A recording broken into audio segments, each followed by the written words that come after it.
Hello. My name is Anangsha and welcome back to my channel. If you have been following my journey for a while, you might be aware that I am working on my novel and I'm doing it in public.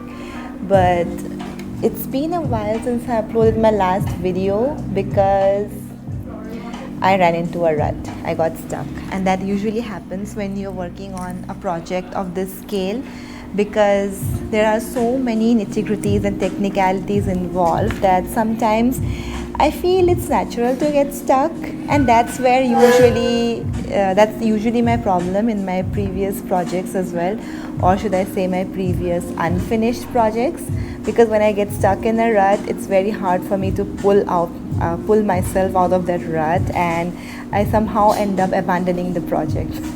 But this time, I was this close. I was this close to abandoning it. But then something really amazing happened. I was on a call with all my writers in the 100-day challenge community, and one of the writers mentioned that she was watching my vlogs, and where I mentioned in one of the vlogs I mentioned that I was having a little bit of doubt whether I should go ahead with this project or not. And this lady, she told me, how could Anangsha have self-doubt? And that got me thinking, like, why? There are no external factors that are stopping me from working on this project. The only thing that's stopping me are these internal factors, or should I say the voice in my head. So why should I let the voice in my head win? I am stronger than that. I can definitely go ahead. And so here we are. There has been a break of more than a month, maybe more than 2 months, but it's better late than never. Better to have slow progress than to abandon the project completely. And here we are, restarting the journey with renewed passion. And I have come to this beautiful cafe. It's called Kami Hyderabad. It's a tiny cafe, very small, and I'm planning to start small. So I have just got my journal with me and I've got my pen. So today I'm gonna spend some time planning out my story, planning out the rest of the novel, how it should go, and then I'll start working as I reach home tonight. But this session in the cafe is just for planning, and wish me luck. I'll let you know what happens and I'll keep you updated on this process. But yeah, before I end this part of the video, I'd like to extend a thank you for spending your time with me, for giving me your time and energy as we go ahead on this journey. And I promise you, the book will be ready soon and it is going to be worth the wait. Hi, I'm back home now, and let me tell you, I had quite a good experience at the cafe today. I did manage to write down some nice ideas that are going to help me take this book forward. But before I talk about the book, let me talk a little bit more about making videos in public experience. So I've had people tell me on my Instagram and my YouTube that they admire my courage of recording in public. In fact, recently one writer reached out to me and asked me how I managed to gather the courage to talk in public, to make vlogs in public. And let me tell you the truth. Honestly, it is harrowing. It is terrifying. My heart beats fast in my chest. I can hear it. In fact, today when I was recording my vlog, I could see the people around me. They were turning to look at me. I could see the servers in the restaurant like looking at me like, what is this girl doing? It is a very new thing, right? Content creation is a very unique career option. There are very few content creators who actually open up a camera, talk to it in public. So it's still new for people to see someone sitting and vlogging from a cafe. And I do feel conscious. It's not that I don't. I do feel conscious.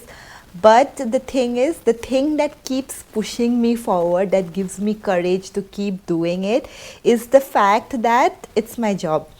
So if somebody thinks I'm having fun, I'm not. I'm working. I'm actually putting in effort towards my business.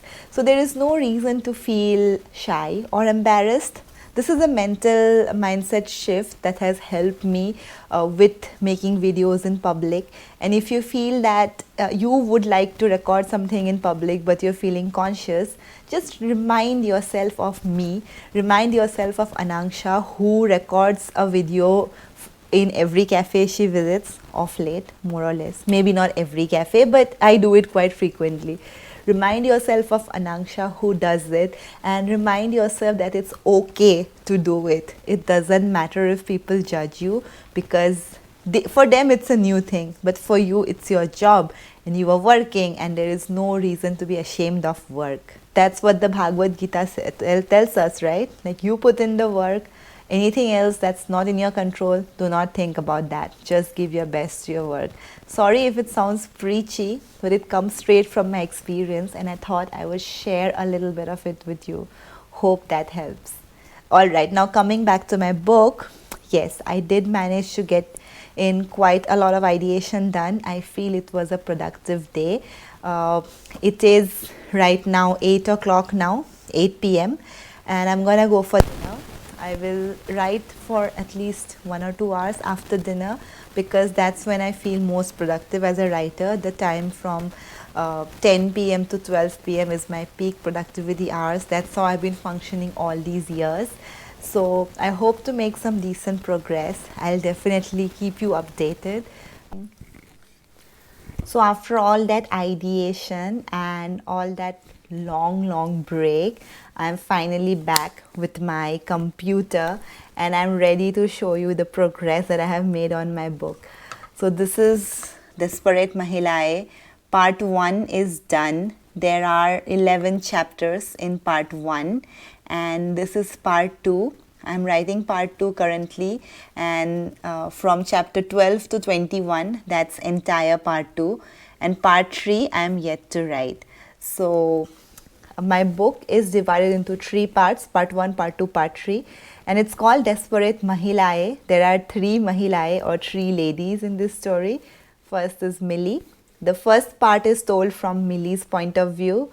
So the entire 11 chapters, you will get to hear Millie's thoughts. You will get to see what's going on in Millie's life. The second part, the next 10 chapters or the next 11 chapters, are from Sarojini's point of view, who is the second desperate Mahila in this story. And you get to see her side of the story. You get to see world from her perspective. The third part is by the third desperate Mahila. So this third part is entirely from her point of view. But who is this desperate Mahila? Who is the third lady? For that you have to read the book. I'm so sorry for being so salesy, but I don't want to reveal everything right now in this vlog, and I do want people to read as well. I hope you're not too mad at me for withholding this information, but I also hope you will have so much fun reading this story. Personally, for me, I'm having a lot of fun writing it, because this is my first novel that has so many characters. There are 14 characters in the story, so there's a lot of drama, lot of dialogue, lot of action, lot of revenge, backstabbing, love, lust, so many different emotions, and I'm so excited for you to read it, because I cannot wait to hear your thoughts. As for timelines, I am not sure how long it will take me to complete this book, but I am hoping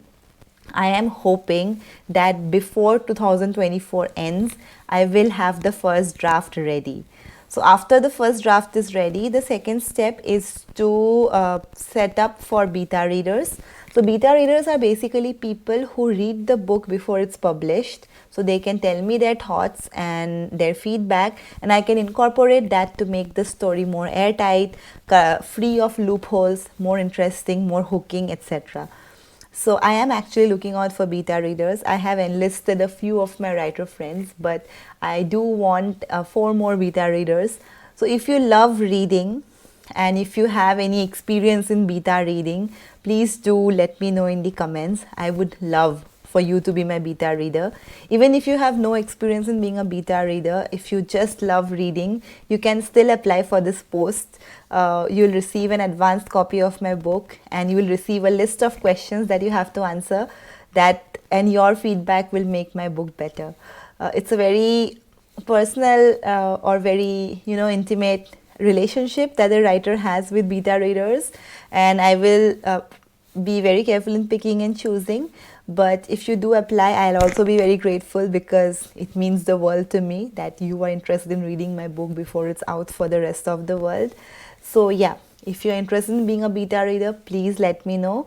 I would be more than happy to review your request. So yeah, that's it for this vlog.